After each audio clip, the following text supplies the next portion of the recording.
Good morning. Our passage today is from the Gospel of Matthew, chapter 5, 27 through 32.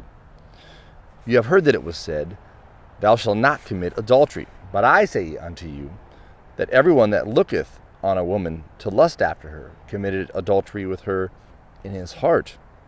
And if thy right eye causes thee to stumble, pluck it out and cast it far from thee. For it is profitable for thee that one of thy members should perish, and not thy whole body be cast into hell. And if thy right hand causeth thee to stumble, cut it off, and cast it far from thee. For it is profitable that one of thy members should perish, and not the whole body go into hell. It was also said, Whoever shall put away his wife, let him give her a writing of divorcement. But I say unto you, that everyone that putteth away his wife, saving or except for the cause of fornication, make her an adulteress. And whoever shall marry her, when she is put away, committeth adultery. Again, the sayings of Christ here are vastly difficult to take in, let alone live out. Right? Who could go without sinning? Who could go without looking or thinking? And especially there at the end, acting, right? Or I should say, the acting one might be hard enough, but who could remove even the thought of sin? But Christ is saying, trying to make the point, trying to use language to convey that it would be better for one to lose an eye or a hand than to be in sin. Now, again, our natural minds don't think that way. Our natural minds say it would be, I'd give anything to keep my eye or hand. And in a sense, Christ doesn't want you chopping off your hand or eye. He wants to make that point relevant, that of course you want to keep your eye and hand at all costs. But that's how great sin is. That's how devastating sin is. That it would be better for you to lose what is most natural to you, what is most important to you, than to be in sin. I don't know that we always grasp the gravity of what Christ is really hitting at there. But I want to read on this context. He's talking largely about divorce from Bonhoeffer's book, The Cost of Discipleship.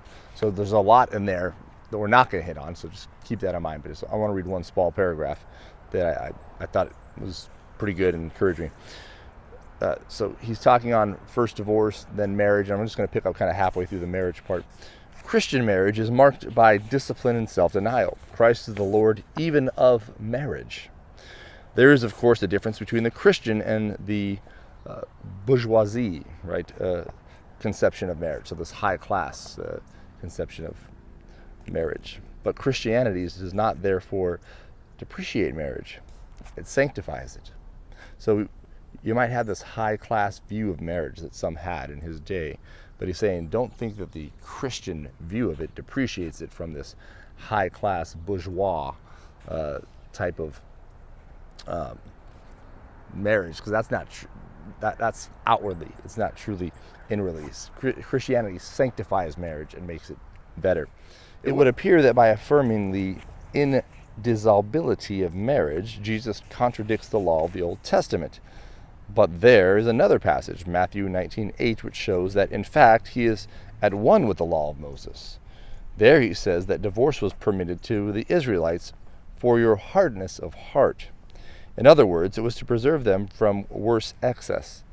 The intention of the Old Testament law is the same as that of Jesus, to uphold the purity of marriage, and to see that it is exercised in faith in God. But purity or chastity is safeguarded amongst those who follow Jesus and share his life. Being concerned exclusively with the perfect purity, that is to say, the chastity of his disciples, Jesus also approves of absolute celibacy for the sake of the kingdom of heaven. But he lays down no definite program for his disciples, whether of celibacy or marriage. He only delivers them from the perils, i.e., any sexual irregularity inside or outside of the married life. Such irregularity is a sin, not only against our own bodies, but against the body of Christ. 1 Corinthians 6:13-15. Even our bodies belong to Christ, and they're part in the life of discipleship. for they are members of his body. Jesus, the Son of God, bore a human body, and since we enjoy fellowship with that body, fornication is a sin against Christ's own body. Last sentence here. The body of Jesus was crucified. St. Paul, speaking of those who belong to Christ, says that they have been crucified with the body, with its affections, with its lusts. Galatians 5:24. Here we have another instance of the Old Testament law finding its truest fulfillment in the crucified body of Jesus Christ. As they contemplate this body which was given for them, as they share in its life, the disciples receive strength for the chastity which Jesus requires. So guys, girls, if we are married, may we put all of our energies first into the Lord and then into our marriages and our families. If we are single, may it be all unto the Lord. But whatever station in life we're in, may we not be distracted by this world, by that which is perverse. May we not take our devotion to God and give it to a man or a woman who is not a believer, who is causing us to stumble. If we are married, may we never even entertain the idea that there is something better out there. God has called us to the person that we are married to, and let us not be distracted either with adultery or even the thought of it, or even entertain the lusts of the mind and flesh when it comes our way. May our minds, may our hearts be solely devoted to God and the person and the things that he has called us to be devoted to in this world. Have a blessed day, guys. We'll see you tomorrow.